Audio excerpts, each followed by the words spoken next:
പെരുന്നാളിന്റെ ഭാഗമായുള്ള ആഘോഷ പരിപാടികൾ വെട്ടിക്കുറച്ചെങ്കിലും പ്രാർത്ഥനാ നിർഭരമായ അന്തരീക്ഷത്തിലാണ് ഖത്തർ ഈദുൽ ഫിത്തറിനെ വരവേറ്റത്.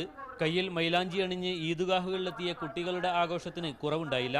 രാജ്യത്തെ പള്ളികളിലും വിവിധ ഈദ്ഗാഹുകളിലുമായി പുലർച്ചെ തന്നെ വിശ്വാസികൾ പ്രാർത്ഥനയ്ക്കെത്തി.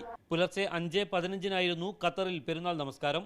ഇസ്രയേൽ അധിനിവേശത്തിനെതിരെ പൊരുതുന്ന ഗസയിലെ ജനങ്ങൾക്ക് പിന്തുണ നേർന്നുകൊണ്ടാണ് ഇമാമുമാർ പ്രഭാഷണം നടത്തിയത്.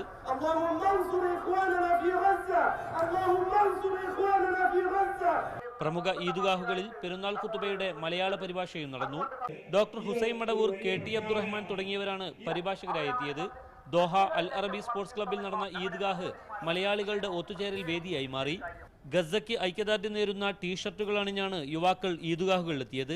ധീരമായ നിലപാടെടുക്കുന്ന ഒരു ഖത്തർ എന്നുള്ള രാഷ്ട്രത്തിലാണ് ഞങ്ങളുടെ പെരുന്നാൾ എന്നതാണ് ഞങ്ങളുടെ ഏറ്റവും വലിയ സന്തോഷമായിട്ട് ഞങ്ങൾക്ക്